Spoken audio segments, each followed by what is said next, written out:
for the School Readiness Branch within the Office of Special Education and Early Learning. Today I'm going to help facilitate this session with me, as always, Dr. Thomas Williams, Dr. Pete Heckner, and Mr. Bill Buchanan. We're all here today to talk about some super fun topics. Can't wait to get into that. But before we jump into our agenda, I wanted to review our group norms. So everyone, these group norms that we created together, we hope that we all follow so that we can create a brave and necessary meeting space together. We will participate respectfully. We will be considerate and welcome multiple viewpoints. Devote your attention to those speaking and sharing. Ask questions for clarification. Be courageous and speak your truth. Own your intentions and your impacts, and honor our time together. That's one thing that we all try to do, is honor this time, because it is a Saturday. You are taking time out of your personal schedules to be here with us to learn. So we want to make sure that we are honoring our time. Today, the most super fun topic, complaints and compliance. So fun. While this may not be the most fun you ever had on a Saturday, it's super critical to understand how these processes work. Our guest speakers today will be Sylvia Starkey, Director of the Division of IDA Monitoring and Results, affectionately known as DIMR, and Nicole Barnett, the formal complaint investigator for DIMR. I'm going to turn it over to Sylvia now for a short welcome. Sylvia? Good morning, everyone. It's really great to meet all of you and to see you all here. We're super excited to have you today. So thank you for coming and spending your Saturday with us. I tend to think that complaints is extremely exciting, but I am of a rare breed and I am very well aware of that.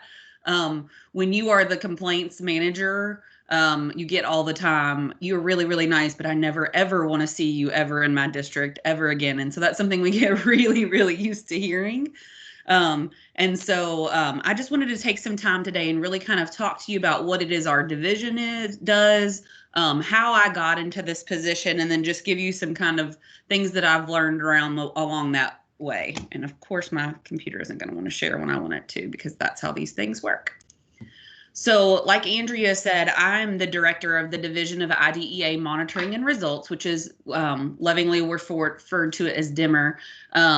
I tell Andrea all the time, we are the rain for the rainbow cloud. So when we talk about compliance, that has to be somebody's job. So our division is really responsible for all of those compliance monitoring, things like that. So when you think about the Division of IDEA and Monitoring and Results, we really have two different places. There's a division level group of staff, and then I also have a branch called the Individual Programming Branch.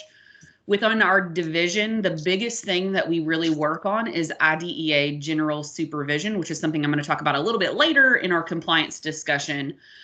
We talk about IDEA formal complaints. So all of the complaint investigation happens within our division. We do annual determinations for every single district.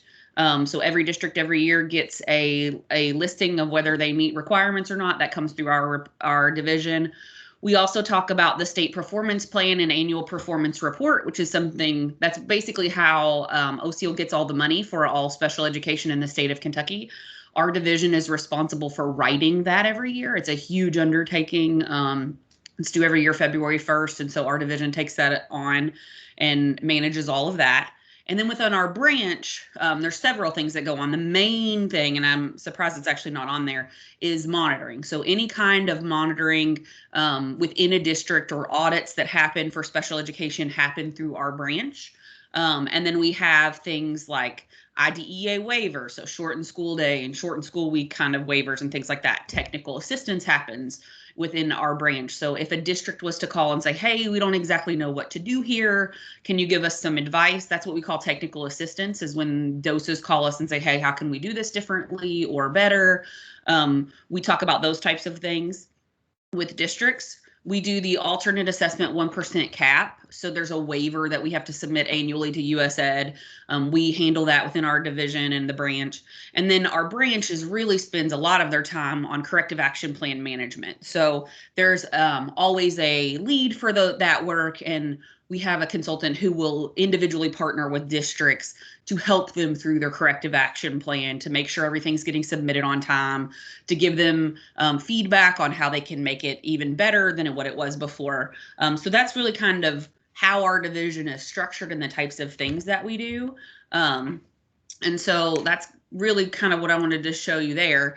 And then I really just wanted to talk to you a little bit about how we came to this job. So how did I end up where I am? So a little bit about me is I started out as a regular education teacher. So I really don't have a very traditional path to special education. I remember whenever I was in teaching, you remember when you had to write all those, why did you want to be a teacher essays at the beginning of your classwork? Mine always started with, I never wanted to be a teacher, and I always swore that I would never do it, which was a very interesting path for me. And that's a really big part of my story. So for me, my mom was a teacher growing up. She taught middle school, and I thought it was the craziest thing that anyone ever could do. And I would go with her every once in a while and thought, man, I can't do this. I couldn't teach the same subject over and over. That's not for me. And I went to college, and I had decided that I was going to be a TV broadcaster. I was going to work in TV and be on the news or something like that. And that lasted a whole one semester before I just knew that that wasn't for me. And at the time, I was working at a preschool and kind of just leaned into the fact that I really, really was happy there. And my mom actually paid me to take an education course, and I was desperate for money. And she knew better than I did at the time that that was where it was going to end up sticking for me. But I just trusted her. And quite frankly, I needed to do whatever I could do to get money. I was so broke in college that I couldn't do anything. And so I was like, okay, yeah, I'll take the class, whatever. I'm not going to like it, but I'll take it. And when I leaned into that class, it was like one course in, and I knew that it was exactly what I was meant to do. It didn't even take me probably one class to know that it was exactly where I needed to be. And that's really how my pathway has gone for the entire time. So I started out as a general education teacher. I taught kindergarten for 7 or 8 years as a regular education teacher. Then I was pushed into first grade against my will. I didn't ever want to leave kindergarten. And I went into first grade, and I really, really liked it. And while I was in first grade, our reading recovery teacher left, and the special education position became open. And at the time, I had gone back and gotten my degree in special education, but it really was in my head one of those things that I was never really going to do. It just was something I could get quickly.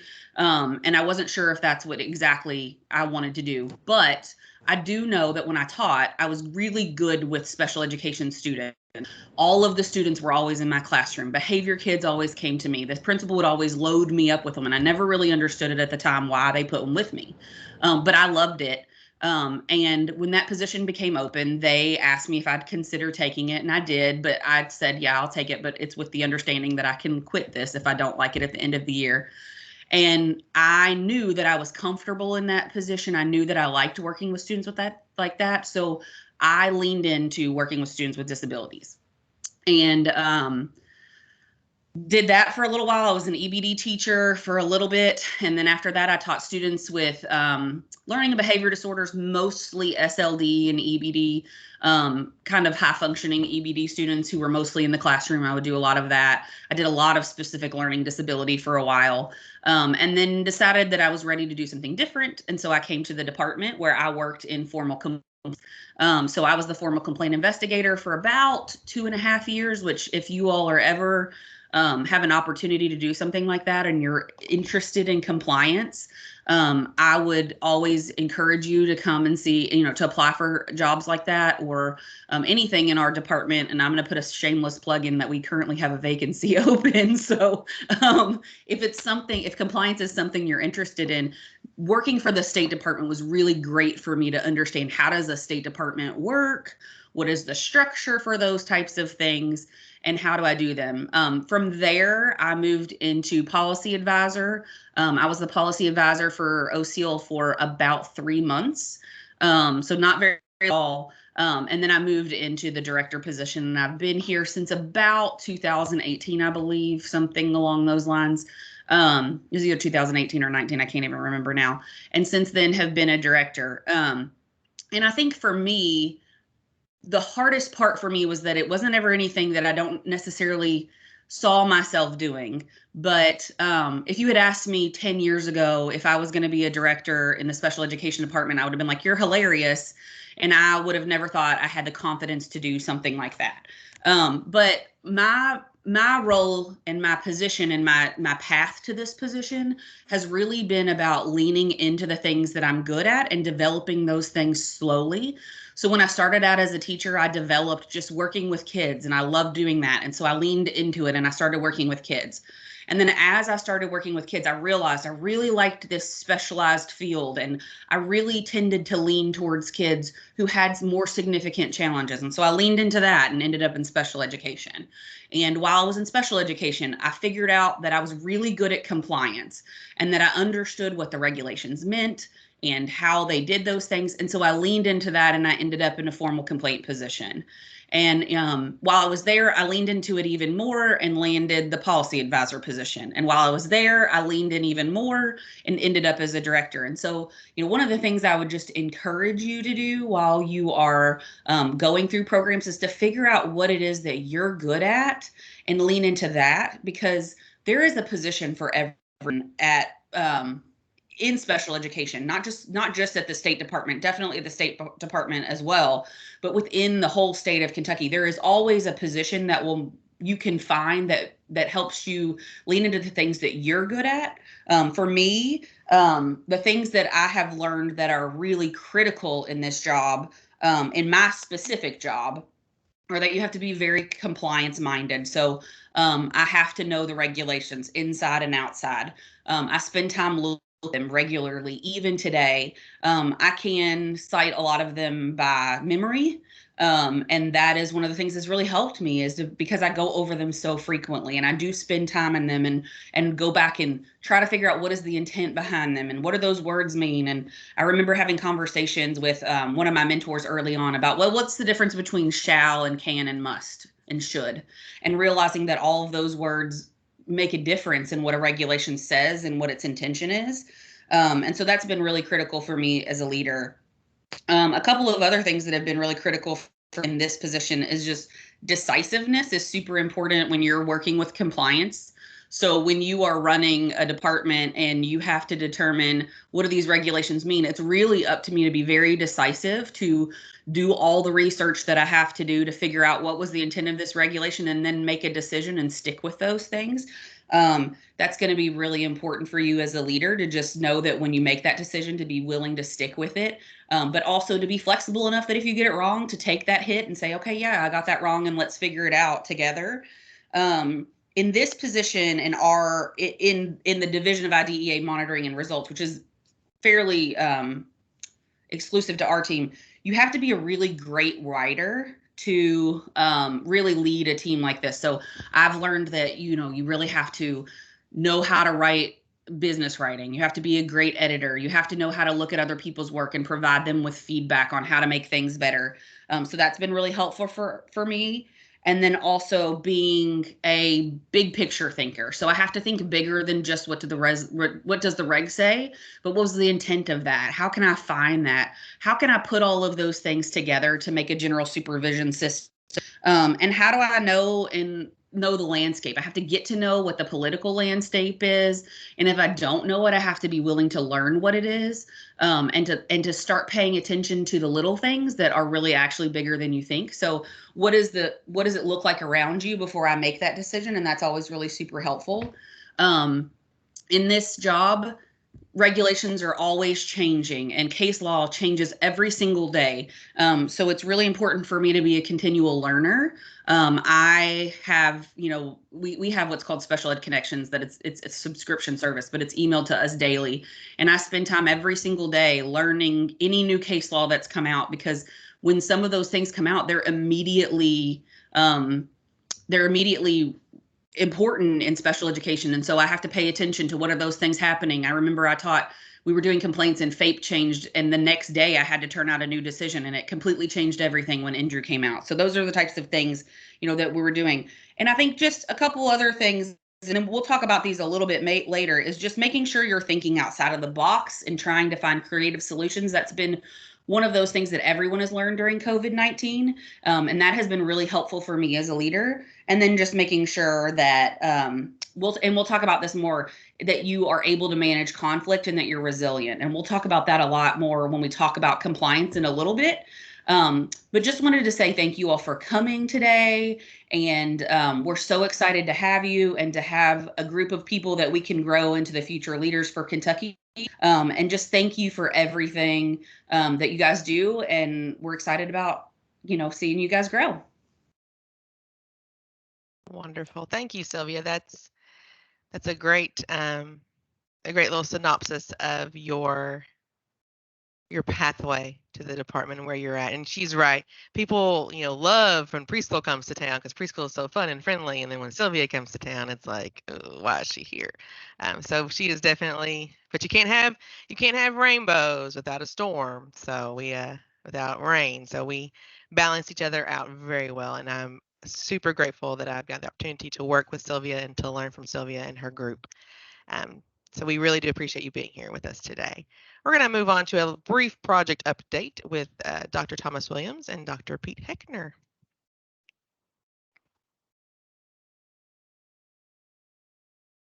Good morning. This is welcome to all our scholars and for participating in our Saturday seminar. And just a very brief update, I wanted to speak with you a little bit about the capstone experience.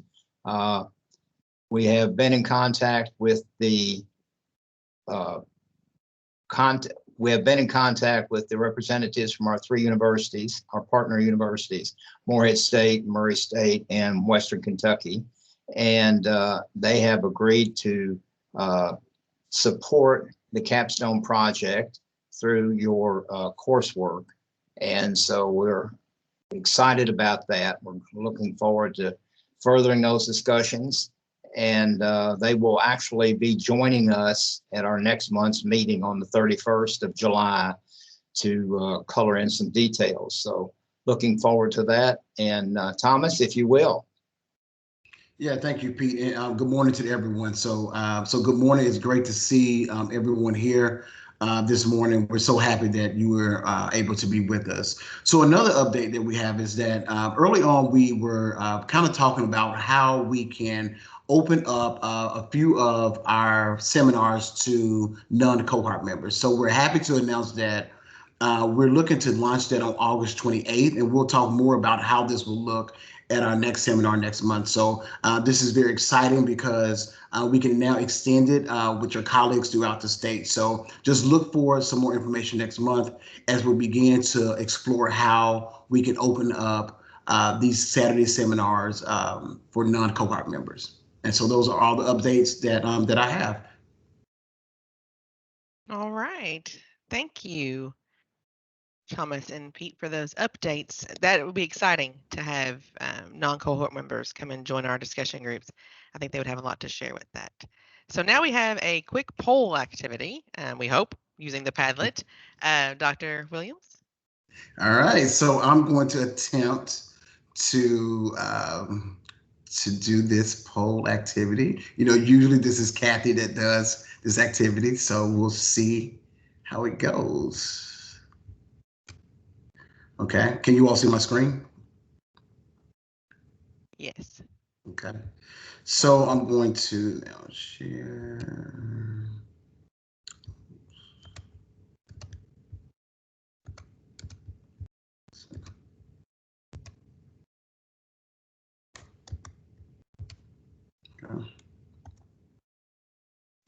So I have put into the chat a question that will kind of support Sylvia and Nicole for their presentation. So if you all would please click the link and complete the question. And so the question for today is, what is your knowledge of complaints and compliance? I love to complain. I have basic knowledge, I have minimum knowledge, or I am advanced. So if you all would go ahead and put in your responses, please. Okay, I see we have 9. So we'll kind of look. All right. So Sylvia and Nicole, this is what we have. So it seems like 11 people have basic knowledge of complaints and compliance. We have 1 who has minimum, one with advance, and 0, no one loves to complain. So those that is the data that we have, and hopefully that will help you with your presentation. So I'll turn it back over to Andrea to lead us into break. All right. Yeah, no one loves to complain. I mean, if my kids filled that out, they'd be like, "Oh, I love to complain. This is the best day ever." Um, so time for a real short 5-minute break to get our brains cleared out before diving into the complaints and compliance discussion. Fill up your coffee, grab your favorite morning beverage, tea, coffee, Diet Mountain Dew, whatever floats your boat. And we will regroup now. Looks like 5 minutes would be 10:26. So we will regroup around then.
All right, friends, welcome back. I'm seeing some comments in the chat box. People are out camping. Someone's in the Pacific Northwest. I'm super jealous of you all being out in nature this morning. I'm at my kitchen table, so I am jealous of you for that. It's going to be a week or so, and then I get to take my beach vacation. So I'm super excited about that. Please enjoy your time away. Be safe while you guys are out and about today. So Sylvia, Nicole, you guys ready? Take it away. Okay, let's talk about complaints and compliance. This is actually one of my favorite things to talk about, so y'all might have to tell me to stop talking at some point. I could talk about complaints all day. And there's a lot of stuff that as a new dose that I would love for you to know before you come into a situation where dispute resolution is on the table. And so today we're going to talk to you a little bit about what is dispute resolution, what are the different types, how do we get to those things, what is general supervision and why do we do it? Why do we monitor you in the first place? And then at the end of it, what we really want to do is spend some time talking about how we can prevent any kind of disagreements from happening in a district. As a future leader, that's something that you're going to want to be really, really great at is conflict management. And so we're going to go through a little bit of that with you today. So today in your objectives, in terms of the things that we really want you to get out of this presentation, or we want you to be able to name the 3 types of dispute resolution in Kentucky. We want you to be able to determine when an IDEA formal complaint is jurisdictional, and we'll talk about a little bit about what that means in a minute. We want you to be able to describe a conflict you've experienced within a special education context and determine a next step for dispute resolution. We want you to be able to cultivate positive relationships with families, and we want you to be able to engage in alternative forms of dispute resolution when this is all said and done. So in order to understand complaints, you really have to understand what is dispute resolution in the first place, and where does it come from and why do we do it? So the IDEA states have what's called a general supervision responsibility. And the main purpose of the general supervision responsibility is for states to monitor the implementation of the IDEA. So the government doesn't just give us our money for free. They say, okay, listen, you can have the money, we'll give it to your schools, but somebody at the state has to watch them and make sure they're doing what we ask them to do with this money. General supervision comes with 8 components, and you'll see them in puzzle pieces. That's actually from the Office of Special Education Programs, so the federal government, that's theirs.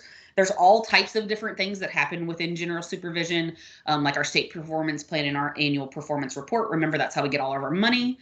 We look into things like policies, procedures, and effective implementation of the IDEA. Integrated monitoring is all about anything that we do to come and monitor a school district and do audits and things like that. Fiscal management is part of it. So are we monitoring to make sure that you're, being responsible fiscally? Is the money being spent the way that it's supposed to be spent? We take data on processes and results. There's improvement, correction, sanctions, incentives. So that's where we talk about corrective action plan management. I'm going to skip the next one, and then targeted technical assistance and professional development is also part of general supervision. But the one we're really going to talk today about is effective dispute resolution, and what does that look like? States are held accountable for enforcing requirements and making sure that districts are continuously improving their processes. And the point of general supervision is really designed to ensure compliance, and ultimately our end customer is the student, right? So if we think about who are we in this for? The answer is always we're here for the kids, right? So how can we make sure that compliance leads us to improved outcomes for students with disabilities, right? So we're not really mainly concerned with can you meet the floor of compliance as much as we are with how does meeting the floor of compliance, and then even going above that, increase a student's effectiveness. And so dispute resolution, the definition of it really comes from the Office of Special Education Programs. They have a question and answer document on dispute resolution. It's from July 23rd, 2013. It's linked in your slides when you get there if it's something that you want to dig more deeply into. It goes into all 3 of the dispute resolution types in Kentucky, and gives lots of great answers to questions that we use all the time. So if you're a dispute resolution person, it's like the Bible for us. We use it all the time. And it really talks about how the IDEA and its implementing regulations provide specific options for resolving disputes between parents and public agencies. and those can be used in a manner consistent with shared goals of improving results and achieving better outcomes for children with disabilities. So again, the point of dispute resolution is always to improve results. That's always our number one goal in special education, is to improve educational outcomes for students with disabilities. There are 4 different types of dispute resolution, but if you remember back to our objectives, we talked about how only 3 of them happen in Kentucky.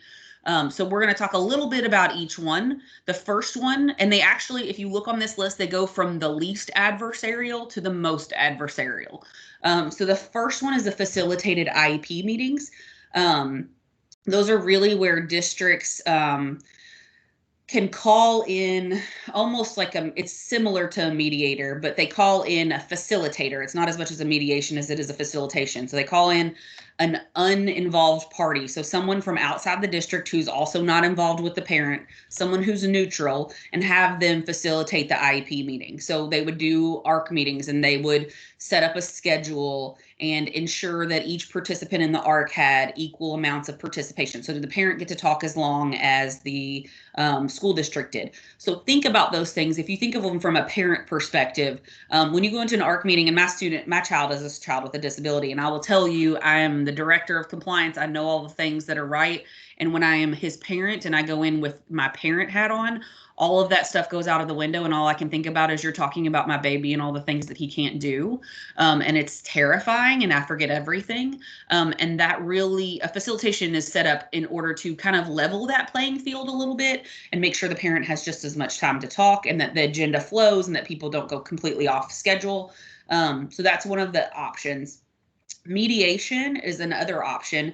Mediation is really about when the parent and the district get together to make, not, we wouldn't call it a compromise, but they basically figure out, okay, what are we going to agree to do in this situation? But there's a mediator present, and they're held to those things. And we'll talk a little bit about mediation. The next one is an IDEA formal complaint. That's where our division comes in. And IDEA formal complaints are about a written complaint, right? You're going to actually write a complaint and submit it into the Department of Education. There's a decision that comes with it. And if you're out of compliance, you get a corrective action plan. So that is what those are. And we'll talk about a little bit that in a minute. And then due process hearings are very much like a legal proceeding. They're the most adversarial. It's really like going to court. Almost always are attorneys involved in a due process hearing. We'll talk about that a little bit in just a second as well. When we talk about the 3 that happen in Kentucky, you'll notice that facilitated IEP meetings come off of the list. So Kentucky actually does not do facilitated IEP meetings, but you will find that there are states that do it. About half of the states in the United States do facilitated IEP meetings. It is not in Kentucky regulation, and so it's not something that the State Department offers, but you may have students from across your borders who do facilitated IEPs. Tennessee does facilitated IEP meetings, I believe. I'm almost positive that Ohio does as well. In a bordering state, about a bordering county, it might be something where parents come in thinking they can do something like that. And it's not an option that Kentucky has. And so you wouldn't want to offer something like that if you were a director of a special education, because it's not something that Kentucky does, even though it is offered as a dispute resolution mechanism. It's not one that is currently implemented in Kentucky. We just do mediation, IDEA formal complaints, and due process hearings. All of the regulations for those dispute resolution mechanisms can be found in 707 KAR 1340, which is the parental rights section of the regulations. So let's talk a little bit about mediation and why people love mediation. So mediation is really when parties come together to talk about what it is happening. So there's a disagreement. Something happens at the ARC meeting, and the district says we want to do A, and the parent says, no, I don't like that, and I don't want to do that. And so they get together and they have a conference with a mediator present. Most mediators are not trained in IDEA requirements. And so it's really about having a neutral party who doesn't necessarily have content knowledge. That person isn't going to weigh in on whether it's right or wrong or legal or illegal. It's really about you finding a middle ground somewhere The State Department does not get involved in those. Both parties have to agree to the mediation in writing. So there's a form available on our website where both the district and the parent have to sign the same piece of paper and then send it in, both saying that they want to mediate.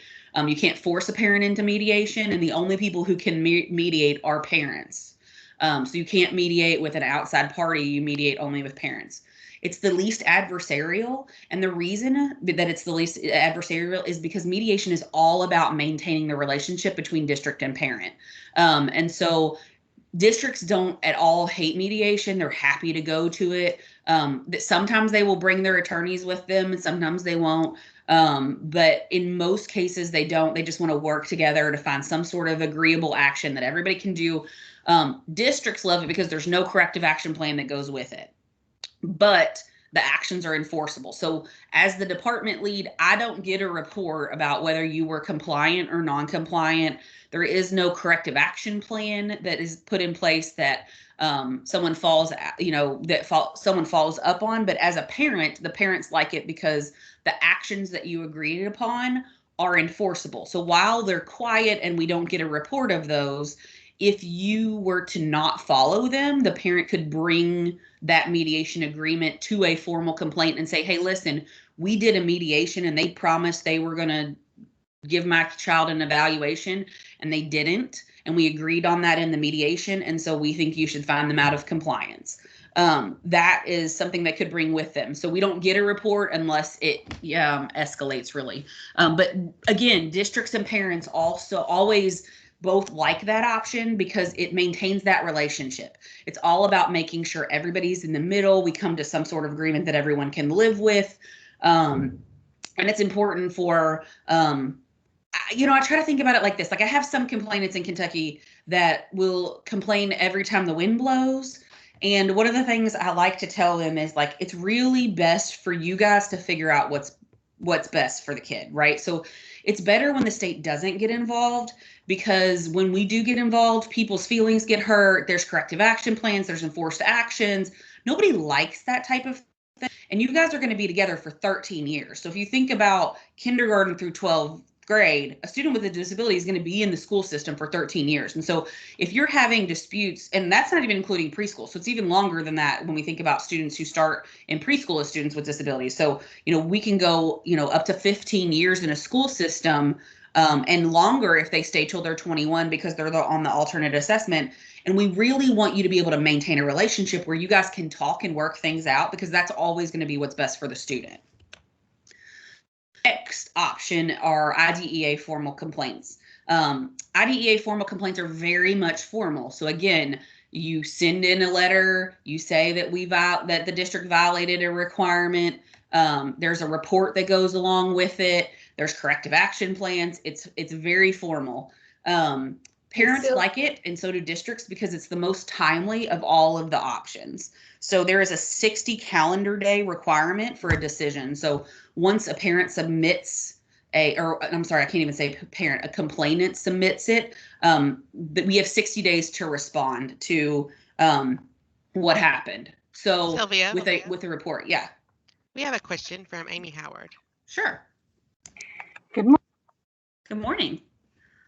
I hope everybody can hear me. So my question is, I don't know of any forms for these complaints as far as, legal forms, binding contracts. Are all of these things just documented in your conference summary? Is that where you're going to find these, that you're going to be held accountable? Great question. I'm actually going to pull it up to show you where it's at, if I can get out of this. Oh, there it goes. Okay, let me show you where we keep it. So there's actually on the KDE website, there is an IDEA dispute resolution process. If you go, the easiest way to get to it when you go to the KDE website is to type dispute resolution into this search box over here, and it will give you all of the forms that are available. So when you go into mediation, there are request forms for mediation, formal written complaints. There's a district self-investigation template, which we'll talk about in a minute, and a due process hearing request form. The formal written complaint is available in Spanish. The mediation and due processes aren't currently available in Spanish. Maybe soon we could actually get you one in Spanish if you needed one. And it also talks about what are all the different processes. Those actually get submitted to the State Department when you submit one. And so the parent or the complainant submits those to us, and then we will start that process officially. Great question. Thank you. You're welcome. Again, parents and districts really like formal complaints because there's a very strict calendar requirement that can only be extended in exceptional circumstances, which really not a whole lot of things qualify for exceptional circumstances. So sometimes I'll have doses call me and say, hey, can we get an extension because everybody's going on vacation because it's summertime? And my answer is no. Or can we get an extension because it's Christmas for the next 2 weeks and everybody's going to be out of the office? And unfortunately, that answer is always no, because it's a 60 calendar day requirement, regardless of what time of year that's submitted. It is formal, but it's not too formal. So people like it because it's formalized. There's definitely, written corrective actions and a written report that you can use. But it's not so formal that you have to bring your attorney and that it's like a legal proceeding. And so people like those. Another big win of IDEA formal complaints is that anyone can file them. So it doesn't matter whether it is the parent. You can have the student's grandparent can be involved and can file a formal complaint. Your next door neighbor could file a formal complaint, and that happens. I've had people who I haven't had people, but I have heard of situations where people wanted to remain anonymous, and so they file and have it written under their next door neighbor's name instead of theirs, or their aunt's name, anyone, including people out of state. So if you were to move out of state, you could still file a formal complaint against whatever happened in Kentucky. And the idea behind that isn't really to make it more difficult on districts, but the idea is that some parents aren't able to advocate for their children in the way that they need to. Most parents do a great job of that, but IDEA formal complaints are structured so that if that parent isn't able to advocate for their child, that someone else could step in and do the advocation for them and can advocate for them. So that's why it's available to anybody. It's the only dispute resolution option that is available to someone other than a parent. And so, a lot of people use it just because it can be anybody that can file it. It does include a corrective action plan for any non-compliance. So if we were to come back in your report and say that you were non-compliant, it includes a corrective action plan with specific actions that are followed through on. It comes with a manager who runs your CAP management processes. So we have a consultant who will manage your CAP management, make sure all those things are implemented, double check and make sure that they're compliant before they go out. And then the weird part about formal complaints is they have a 1-year jurisdictional time frame from the time of the incident. So if you were to say, hey, my kid's IEP wasn't implemented on February 1st, 2020, you only have until February 1st, 2021 to file that formal complaint. Otherwise, it becomes non-jurisdictional. There are other avenues that you can use for dispute resolution, but formal complaints is very strictly tied to a 1-year time frame. The third type of dispute resolution is a due process hearing. And a due process hearing, again, is extremely formal. It is the most adversarial. It is very similar to a legal proceeding. There is a due process hearing officer who functions similarly to a judge in those cases. They are very expensive, mainly because you don't have to bring your attorney to a due process hearing. There's actually requirements that will set it up. There's regulations that allow for you to represent yourself if you were a parent in that situation, but I've never seen a district go without an attorney. There are some programmatic requirements that go with it, in that you have to have what's called a resolution session before you do it. A resolution session and a mediation are very similar. They have you go to resolution session to see if you can work it out before you go through the full legal proceeding. But the nice part about due process hearings is that they have a 3-year jurisdiction. But again, with the programmatic requirements, not everything can go to a hearing. The only types of things that can go to a due process hearing, and I remember them as IEP FAPE. That's what the acronym is that helps me to remember what you can take. I is their individualized education program. So like what's in their IEP. the E is for evaluation. So anything, oh, sorry, it's identification. I'm sorry, I'm getting mixed up. So what is there anything that happened in their identification? So their evaluation, was there anything that happened that is, how should that have been decided? Were they not, were they basically identified incorrectly? So should they have been a student with a disability and the district said that they didn't qualify?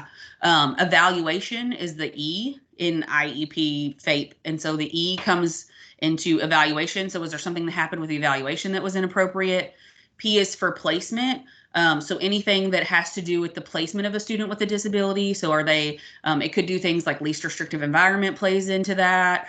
Some of the things about IEP implementation would come into play in terms of placement. And then FAPE is just exactly what it is. It's free appropriate public education. So was a free public education provided to the student? If it doesn't fall within one of those four categories, so then they can't go to a due process hearing. So they would say, hey, not jurisdictional for us. A lot of times those will come back into formal complaints if that happens. Most parents will file a complaint if they get into a hearing and if they can't use it because of the thing. So we're going to talk a little bit more about formal complaint requirements, because that is my wheelhouse. And most of the things that come through the department actually are formal complaints. And so just wanted to give you like a heads up on what all of this means, because there are, although we talk about formal complaints and elements that go with it, there are very few formal complaints that are filed in the state of Kentucky. In Ohio last year, there were it was Indiana. In Indiana, there was about 300 formal complaints filed in that state. In Kentucky last year, we had 12. So I want you to think about how many students with disabilities that we have, and 12 of them ever went to a formal complaint. And so when you think about it from that perspective, we're talking about an extremely low incidence population of people that are actually filing formal complaints. Sometimes when you get a formal complaint, one of the phone calls that you're going to want to do is to call our complaint investigator, and Nicole is our formal complaint investigator, and say, hey, I have a complaint. Have you received it? And she's going to say yes or no. If she hasn't received it, it is not a complaint. Sometimes parents will give you a formal complaint and say, hey, we're going to file this, but they haven't actually filed it. It's not actually official until the department receives it. But it's good for us to know that you've received one. So if you ever get one from a parent, call us and let us know, and we can give you the status of whether or not it's been submitted to us or not, and let you know what your next steps are. I want you to remember that if a formal complaint ever happens to you, call us and you get one, call us and we will walk you through those processes. We don't expect you to remember them. We know that it's very low incidence, and so we will walk you through step by step. We'd also encourage you to reach out to your special education cooperative, because they will also help you through step by step and help you to write anything they do and get all of your documentation together.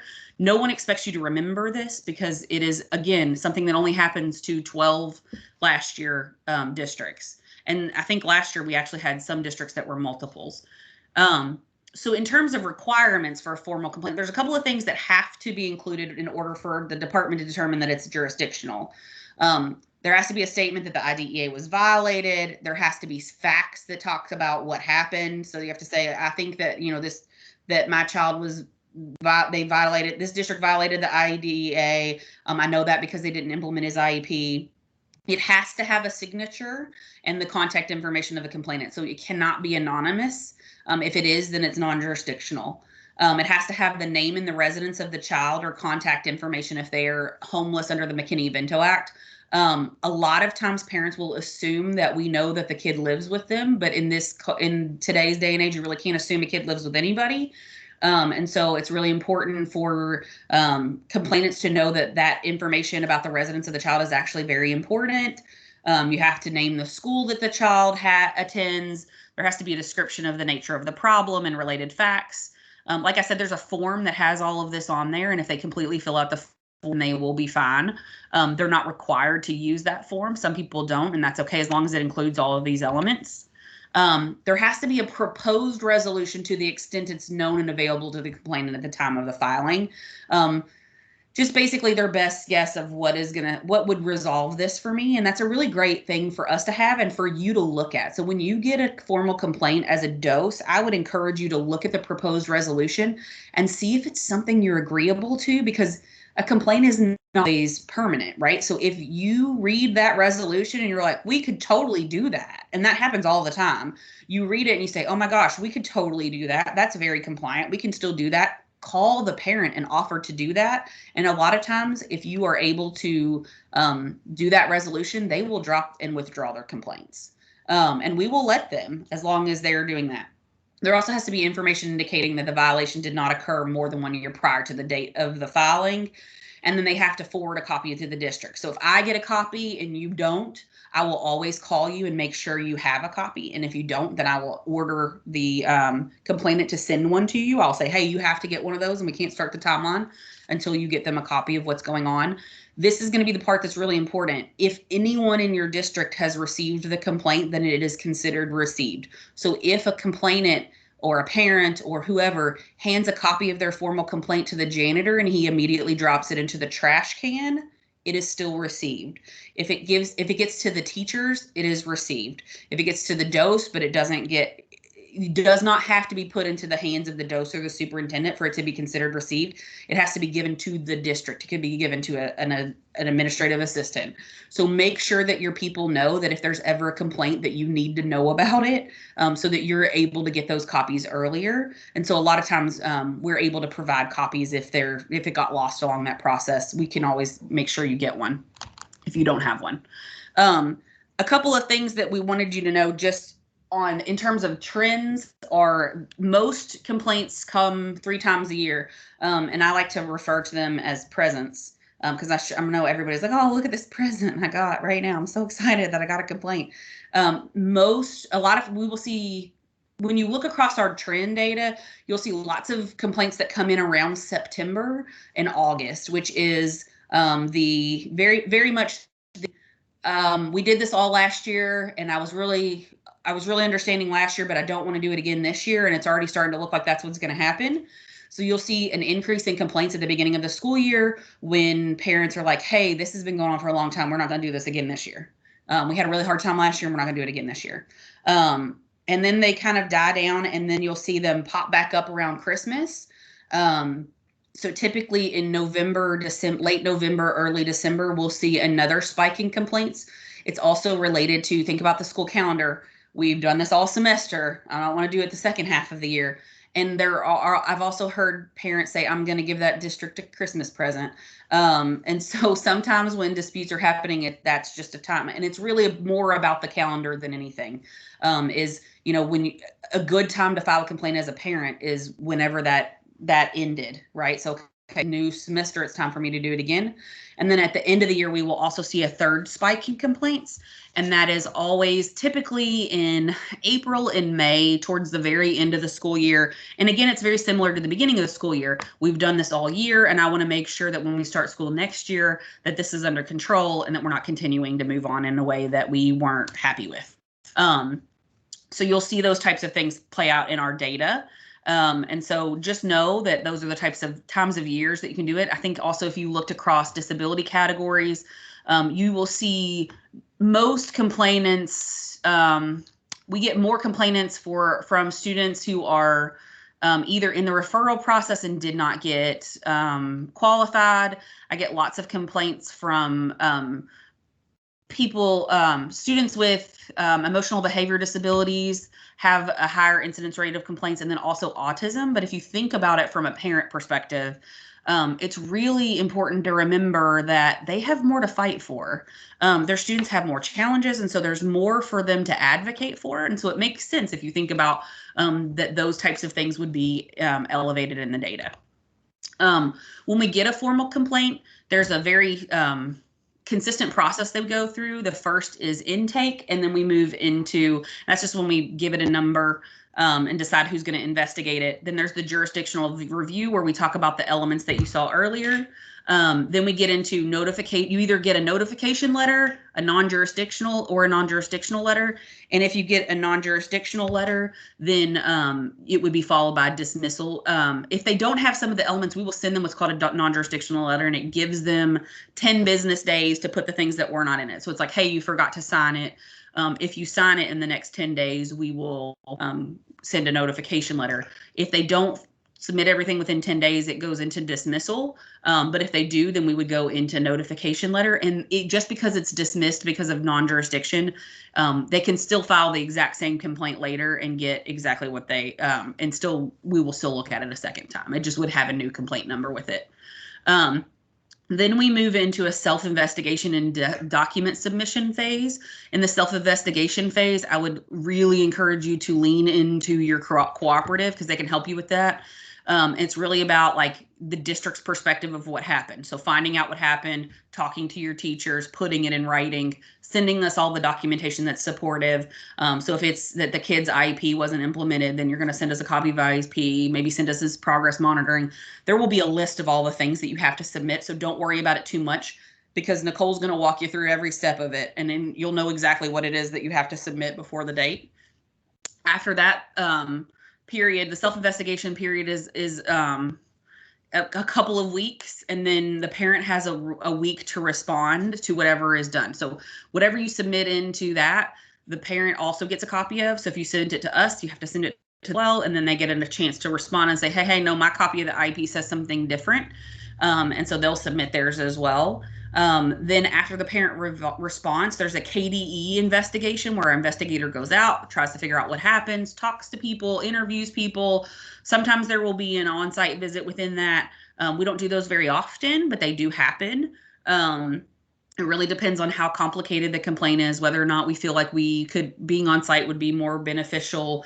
If your documentation is late, it will automatically trigger an on-site visit. So when you're doing a self-investigation, I'd really encourage you to make sure it's on time so that you don't end up with an on-site visit because of it.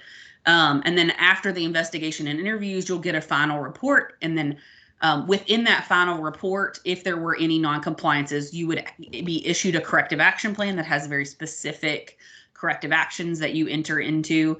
And then you would work through that with your corrective and consultant lead, so that you'd have a CAP manager who works through that with you and make sure that that is happening. That CAP manager is almost always Nicole. A couple of things that we wanted to talk through and is why I don't do dispute resolution. Dispute resolutions can sometimes get expensive. So when you're talking about attorneys and bringing them in, particularly when we're talking about due process hearings, they can get really expensive really fast when you start to pay attorney fees.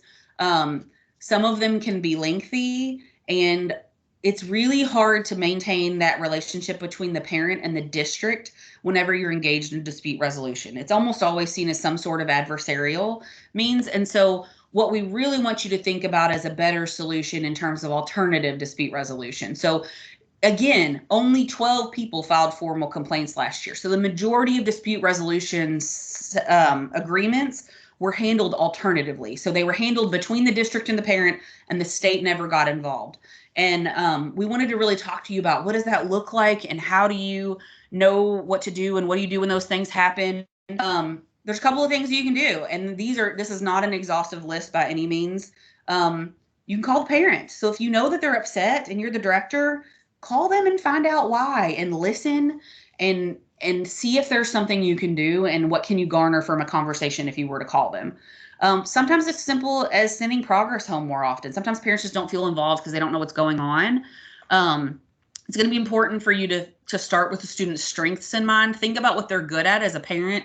For me, the hardest part about going to my child's IEP meetings is that we spend so much time talking about all the things that he can't do. And that's the only time in a year that we talk about the things he can't do because we spend so much time talking about all the things he can. So think about what are those student strengths, because that will always bring a parent back down. Think about being authentic. Make sure you're having regular IEP teamings and make sure you're collaborating to find the best solution for everyone. One of the things I want you to remember is the difference between compromising and collaborating. Compromise is really used when time is of the essence. It's really based on the most important and urgent facts. And it's really lose-lose for both parties. You're both giving up something. And collaboration is really more about all parties being heard, finding the solution that works for everybody. And it's really more of a win-win for both parties because it works for everyone. When you're talking about compromising, it's really about giving up something. And collaboration is us just finding something that works for everybody. I would encourage you to work toward collaboration in your ARC meetings and with your parents that are very upset. more than compromising, because a lot of times parents will compromise and then they decide they don't like that. And so then they'll come back later and complain about it, even though you had agreed that it was going to work out. Then later they changed their mind because they lost it. They didn't get what they ever wanted. How can you collaborate with parents? And I'd like to, I'm going to go really quick through my example, but when I was a teacher, I had a student whose parent was historically one of the most upset parents in the district. And one of the for us that we learned is if we sat down with that parent monthly, remember that the ARC meetings don't have to happen just once a year. So we started having monthly ARC meetings where we talked about progress. And at the beginning of the meeting, we all started out with something positive about the student and what had happened in that month. So every single person around the table, including the parent, talked about what was going really well that month. And then that set us out for success. And that parent was way more willing to work with us because we had spent so much time talking about the good things that were happening and making sure they were up to date on everything that was going on, so that when they got upset, they were less likely to file for dispute resolution. And then I would just encourage you to see how can you do something similar to that. Meet with people and listen to them so that you don't ever get to dispute resolution, because the best option is that you never get to that point. And then a couple of the things I just wanted to give you a couple of tips on when you're talking about how do you manage conflict is just some of these 10 steps to conflict resolution. The most important thing is that you are actively listening. And I mean really, really actively listening. When someone is upset, 9 times out of 10, it's because someone won't listen to them or they interrupt them. A lot of parents who call us will tell us you are the first person who ever just stopped and listened. So if you have a parent who's upset, set everything down, set your phone down, close your email, really listen to what the heart of their dispute is and try to figure out what is that impetus that is getting them upset and how can we hear them and give them the opportunity to say all of those things and get that out. And then once we do that, are they willing to do more? Make sure that you're always putting the student first. It's most important that the student comes first, not that the needs of the district come first, not that we don't want to do that, but it's really important to think about what does the student need. Make sure you're using I statements instead of you statements. So instead of saying you did this all the time, you can say I feel like this is what's going on. Make sure you remain calm. That one's really easier said than done, but it's really about adult behavior and making sure you're calm and you don't let things get to you. Be willing to collaborate. Make sure you're maintaining confidentiality. Don't talk about it outside of the context of your conversation with the parent. Don't take it personally. That's all goes back to remaining calm, right? It's not personal. You would fight for your kid too. So remember that if you were a parent, you'd fight to do that. And no one else is for their student like the parent will. And so that's their job. So know that they're not doing it to upset you. They just want to do what's best for their kid, and keep that in mind. And that will help you to remain calm and not take it personal. Make sure you're paying attention to verbal and nonverbal cues in a meeting. Sometimes you can just see by the way that they're crossing their arms that they're upset. Sometimes taking a break at the right time makes all the difference. Sometimes when you start to see that it's starting to go sideways, could you say, okay, let's all go around and talk about the strengths that are happening right now, or something that's going really well, and change the conversation. Know when to apologize and to forgive, right? Like if you make a mistake, be willing to own it. And if the parent or someone else makes a mistake and they come to you and they ask for forgiveness, be willing to forgive any kind of past troubles that have happened. And just most importantly is to remember that importance of the relationship between the parent and the student and the district, right? We want to maintain that relationship, just like we started with talking about this. You're going to be with these parents for a really long time. And so it's really going to be important for you as an upcoming dose to remember how important it is to maintain a relationship with your parents so that you're able to work through everything in that student's program for them in the future. If you have any questions about dispute resolution, feel free to contact me or Nicole, and we'll be happy to talk them through. And just know that we're here to help you, and that we are always willing to do whatever we can to support you in compliance and dispute resolution. Thank you all for letting me talk today. I appreciate it. That was great information, Sylvia. We really appreciate it. So now it's going to be time for us to go to our breakout rooms. We really encourage you all to have really brave and necessary conversations in these rooms. Remember, we are all educators, which means we're all lifelong learners. We all learn new things every day. So please don't be afraid to ask questions or ask for clarification. There's no such thing as a silly or stupid question in this group. And this is a place where you can really be free to ask those questions that are on your mind. So I think Dr. Williams is going to move us to our breakout rooms. You automatically will be moved, so don't worry about doing anything. Any other suggestions or anything, Dr. Williams, for that? No, that's it. I think you kind of hit on everything. And just want to provide the names of our facilitators for the breakout room. So we have Pete, Andrea, and Bill will be our facilitators for the breakout room. So in a few seconds, you will break out into your rooms and you'll come back. We'll come back and discuss and provide highlights. Have a great breakout room session.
Mr. Williams, I got kicked out. I was with Pete and Sylvia. Could I go back to their room? Yeah, you can. You know what? They're coming back now. I'm bringing them back right now. Thank you. I had some technical difficulties. Oh, no problem. I definitely get it. I understand. So they're coming back now. Thanks for letting me know.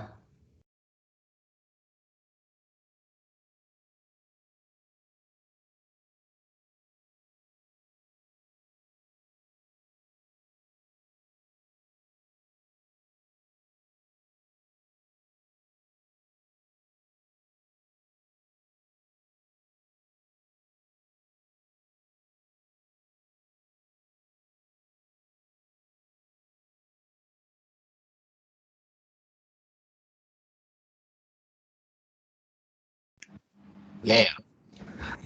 Oh, Oh, okay. here we are. I'm, It's always such a shock I'm, to be I'm moved around. digitally flying. Oh, all But I was right. just over there. We're here. We're here. All right, friends. I hope everyone had great discussions. We're going to do a short share out now. Dr. Williams? All right. So welcome back. I hope everyone had rich and deep conversations, and so we're ready to share out. So I'll start with Pete. Pete, any? Yes, we were fortunate to have Sylvia with us for I guess an extended presentation, if you will, and having her expertise in the breakout room was huge. Just some interesting. I'll just I'll do a commercial to kind of reinforce Sylvia about reaching out and being proactive within the department.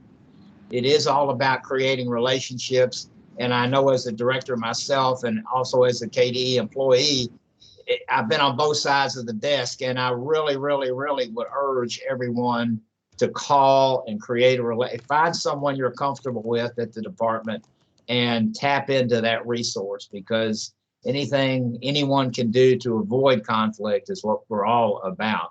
And Sylvia, we also had one of our scholars talk about the experience that they had with a complaint and grappling for resources.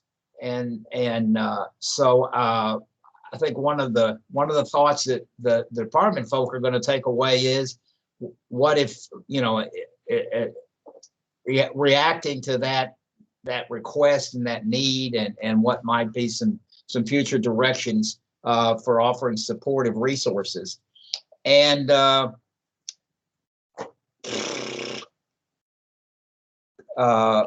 if you will, a positive to come out of COVID was the appreciation and less scarediness of compensatory ed, because as a director, that's a no-no, that's a fear, and I think that everyone is some folks are becoming more comfortable with compensatory ed. So we had a scholar who lived the uneasiness of a complaint process without, in her term, the necessary supports system being in place. And so one of the bubble ups there was, as a director in training, she's made a personal pact with herself, that won't happen to my teachers. And so I think that whole leadership goal kind of, this happened to me, but by God, it's not going to happen to my people, is a real interesting driving force for all of us as advocates for people with disabilities. So I'll shut up, Thomas, and if you want to move on to others, that would be great. Yeah, thank you, Pete. I was going to say, one of the takeaways for me in Pete's group was just understanding that I would want everybody to hear is just that, when we talked about that, this isn't going to happen to my people, is realizing that most non-compliance doesn't happen because people are intentionally bad and do things wrong on purpose. Most non-compliance happens, and we've looked at thousands of things of non-compliance, tens of thousands in my department. Only one time ever was it intentional in tens of thousands. Most teachers, it's just a lack of tools in their toolbox, and all it takes is a little bit of training and it'll never happen again. So know that they didn't do it on purpose, that they were just doing the best they had with the tools that they had in their toolbox, and that sometimes all we have to do is increase their size of their toolbox and give them a few new tools and it'll never happen again. So just not holding it against them when things go south. They will. There's 300 and something ways to go get it wrong in special education. So, it's never, we haven't seen a perfect district yet. So just know it's going to happen and that's okay. All right. Thank you, Pete and Sylvia. So we'll move on to Andrea. Andrea, any highlights from your group? Sure. Yeah, it really kind of goes to what Sylvia just said. Our group talked a lot about relationships and communication and creating an environment for families that is supportive. And we know these complaints are going to come. We know these things are going to happen. But how we approach them and how we can, mitigate them is super important. We talked a lot about taking time with the families during ARCs, taking time with the families during any type of meeting with them, to hear them, to understand them. The group really liked the tips that Sylvia shared, about being present, about being with the family. We get so caught up in our day to day and the busy and the time crunch. We got to meet this deadline. We got to meet this timeline, that sometimes we forget that this is a child and a family. This is something that is super important to remember. And the group really latched on to that piece, which I think is probably the crux of being compliant and having complaints go well, because if you don't have that connection to begin with, things may fall apart at the end. So I think it's super, our group was super talkative and super focused on that piece of how we get those relationships created with families. And also thinking about some of the intricacies of calendar days and school days and all of that. Sometimes that can be super confusing. So trying to figure out how all that works is an important piece that we talked about, and making sure that you have a good handle on that, but knowing that we all get confused and we all make mistakes, and we can just move forward from that. So we had a great group session. Our icebreaker was what your last meal was going to be. Lots of talk about Indian food and chocolate gravy. So it was great. Now we're all starving and ready for lunch. Great. So it's so good to hear that. It seems like it's been a lot of rich and deep conversations within the breakout group. So I'll hand it to Bill to provide their highlights. Thank you. Yes, and and thank you to my group. Thank you to Abby, Stacy, Misty, and Amy. I think we too had a deep and rich conversation. Very similar themes in our conversation. And Andrea, our icebreaker question was around favorite day of the week. So we identified as a group many of the same things. There was appreciation for Sylvia's presentation and how that alleviated a lot of fear and concern about due process and about mediation, about complaints and compliance. So there was that helped dispel, I think, some myths and misunderstandings. In terms of strategies for providing support, relationships, trusting relationships, so key. Being prepared, right? Knowing that sometimes it's just a matter of presenting the evidence and providing, the research and helping clarify misunderstandings can make a great deal of difference. But not in all cases. And so there was an example of a difficult parent provided who perhaps was behaving irrationally, perhaps had mental health challenges. Right. And so what are the additional resources and supports that may be necessary to meet the needs of all parents? So it is. And then there was the discussion of the importance of pausing, and sometimes just, taking a moment, pausing and sort of resetting and readjusting to see what's actually needed in the moment. And sometimes it's just about relationships. So balance between competence, making sure you're documenting that your practices are evidence-based, right, between competence and performance and relationships, and building those relationships and not waiting, building them from the beginning. There was an example given of a dose, right, who had known one of the students we were working with, right, since they were like, I don't know, 4 or 5 years old, right? It's a deep relationship there that made a important difference with meeting the needs of students. So, All right. thank you. Thank you. Yeah. And thank you, team. all. Yep. Thank you all so much. So we have about a minute or so. So I would like to see if we can open it up to scholars. Like, are there any takeaways that you all have? And please don't feel pressured, but if you all or anyone has any takeaways from your groups, please raise your hand and I'll call on you.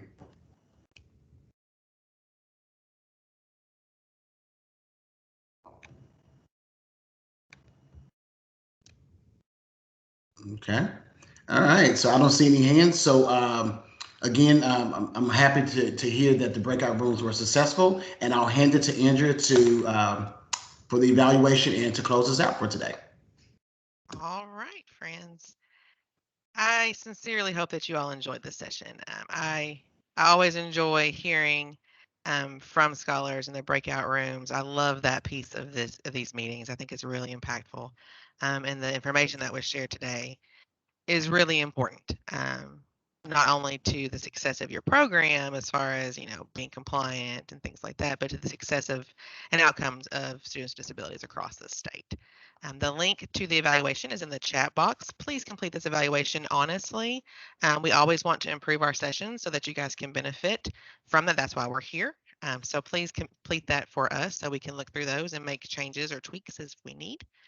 We wish you all well, and we hope that you can rest and relax a little bit this summer. You all deserve it after the craziness of this last school year. And we look forward to seeing you all again on Saturday, July 31st. A big thank you to Sylvia and Nicole for the information that they provided today. And please remember that at the department, we're here to support you. That's our job. That's what we do, is support districts and folks. So please reach out if you need any assistance. And that's why we're here. So we thank you and we appreciate you, and we hope you have a great rest of your Saturday. Thanks, friends. Thanks, you all. Thank you. Bye-bye. Bye.